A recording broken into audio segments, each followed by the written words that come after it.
Hello and welcome back to FPL Hacks with me, Holly Shand. Today I'm going to be looking at the best players to own in March, taking you from double game week 28 right through to blank game week 30. If you've got some transfer plans already, get in the comments and do let me know who you're planning on bringing in and why. And don't forget to like this video and subscribe to the channel as well. Let's get into it. Looking at the latest fixture schedule then, there's a lot going on between game week 28 and game week 30. As things stand, dependent on FA Cup results, double game week 28 is set to have 8 teams that have a double game week, 4 extra fixtures slotting in there.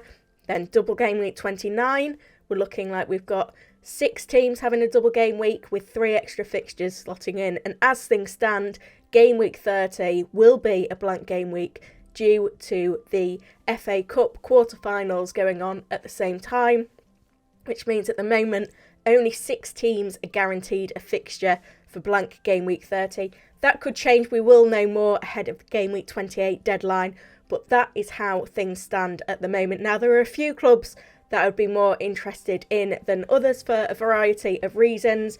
Just looking through the schedule, we've got Newcastle United have a double game week in 28 and a double game week in game week 29, which is quite interesting. Chelsea are probably the team with the best fixtures from now until the end of the season, and their game week 28 is looking particularly attractive with away trips to Burnley and Norwich.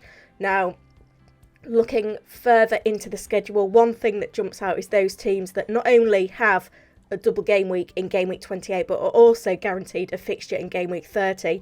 And as things stand, those teams are Aston Villa, Leeds United and Wolves. So another few teams that we can look to target for fixtures for the coming weeks, given that they've got not only a double game week coming up but also a fixture in that tricky to navigate game week. And it looks fairly likely like Southampton will also have a double game week in 28 and a fixture in game week 30. So plenty of options to target with our transfers for March. Let's have a look then at some of the teams that we need to focus those transfers on. Starting off with Chelsea assets then, and this is because their fixture schedule looks particularly kind. Game week 28 set to have away fixtures against Burnley and Norwich, followed by a game week 29 fixture against Newcastle, and further in the schedule, obviously that blank in game week 30, but beyond that, it's a sea of green. They do need to face Manchester United, Arsenal and Leicester City before the end of the season, but other than that, it is favourable fixtures across the board. Now, the only problem is that Thomas Tuchel tends to rotate his squad a lot in the Premier League, which does cause us with a few problems when it comes to selecting those Chelsea assets. But you know, they have missed quite a few game weeks already this season, but 11 clean sheets is an impressive record. So I think the defence is where we need to go in terms of investment, because we see less rotation in the centre-back slots than we do at full-back. And going forward, for me personally, if I was bringing in some Chelsea assets ahead of that double in 28 and for the long term, I would be looking towards a double up on the centre-backs with Antonio Rudiger and Thiago Silva. Looking at the records, Rudiger has missed just 1 fixture this season.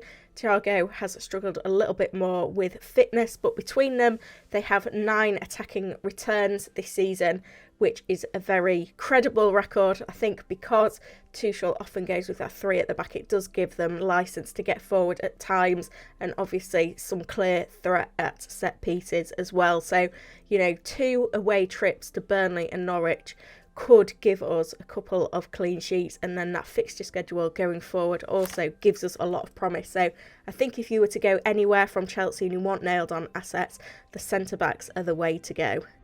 Looking next then at Newcastle United, they are the only side to have a double game week in 28 and 29. Unfortunately, no guaranteed fixture in blank game week 30 as things stand, but those 4 fixtures in 2 consecutive game weeks do look good. Brighton, Southampton, Chelsea and Everton, just one tough one in there. So I think there's plenty of promise from our Newcastle assets right now, and I think the key target has to be Joe Willock in midfield. Obviously, he had a really successful second half of the campaign in 2020 2021 with 8 goals.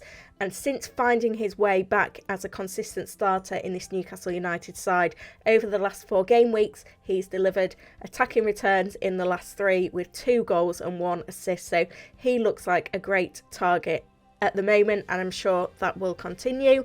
Now, the next player that you can consider comes with a bit more risk due to fixtures, to fitness, but Alan Saint-Maximin, if he is available, could also be a fantastic option. 5 goals and 5 assists already this season, and he looked to be in great form before succumbing to an injury, but he is due to be back for double game week 28, and when we've not got that many enticing options in our forward lines, he could be worth the gamble.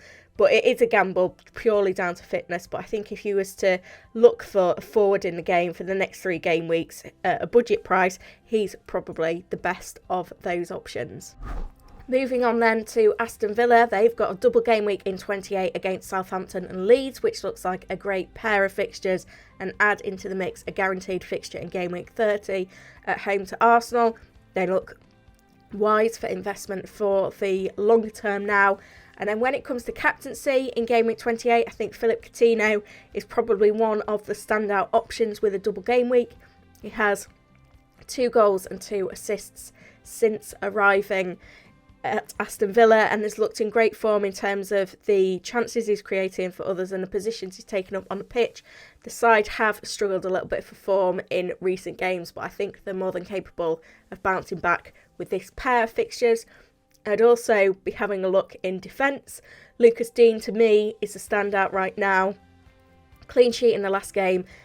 I think before that there was some silly mistakes and some goals conceded, but only 1 really each game. So I think if they can just tighten things up a little bit, as we saw in their last fixture, then we could see a string of clean sheets coming through this kind of fixture run. So again, if you're looking for a mid-priced defender at the minute, Lucas Digne is taking a share of set pieces along with Coutinho, and he could be a wise investment.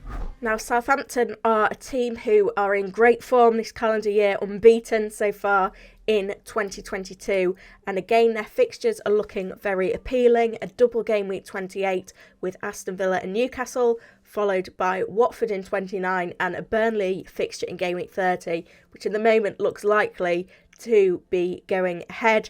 So in terms of the options, I think even though the defence has improved in recent games, I do think that there's a little bit more certainty over starting positions in the attack. James Ward-Prowse continues to tick over. He's now hit double digits for attacking returns this season with 6 goals and 4 assists, including a pair of assists in his last 4 games. Obviously, his attacking threat from set pieces is clear to see, and you know you're going to get 90 minutes out of him week in, week out. If you're looking for a striker, I think Che Adams is the standout here. I know a few weeks ago it was Broha who was looking to as the best option, but Che Adams has 4 attacking returns in his last 4 games, 3 goals and 1 assist. You cannot go against that consistency right now, and as things stand, the pendulum has swung in his favour in terms of being the most attractive option from that Saints front line. I've saved the best until last with my final team focus, looking at Wolves and their options. A double game week 28 against Crystal Palace and Watford obviously jumps out as a kind of fixture, and then in game week 29 it's a trip to Everton, followed by a guaranteed home fixture against Leeds in game week 30. So a lot to consider there if you're looking for a Wolves asset right now. If you're shopping for a goalkeeper, I think Jose Sarr is one of the best options out there right now in terms of his consistency this season. He's among the highest scoring goalkeepers in the game right now, and it's the volume of goals that he's conceded that is the most impressive. Just 20 goals conceded at the time of recording from the opening 26 fixtures. That's a very good record. 9 clean sheets in there as well, and he's also doing pretty well when it comes to bonus points. He's got 11 bonus points so far this season. Only Aaron Ramsdale has more, and he's obviously making plenty of saves as well. 86 ranks him 3rd among all players. Now, if you're looking for a forward, Raul Jimenez obviously on the bench against West Ham last time out, but still a very good record from him this season. 5 goals, 4 assists, and I certainly think there are more goals to come from him. In his last 4 games, he's managed a goal against Spurs and an assist against Leicester City. So he is in form right now. Plenty of promise from him as well. And looking at that range of fixtures, he's a very credible captaincy option as well for double game week 28. Will you be transferring in a Wolves player for your game week 28 or looking towards those good fixtures in 29 or 30? I want to hear your transfer plans today. Do get in the comments. I would try and hold off on making any transfers until nearer the game week 28 deadline, because then we'll have that FA Cup schedule firmed up for later in the season. Good luck everyone for FPL Game Week 28.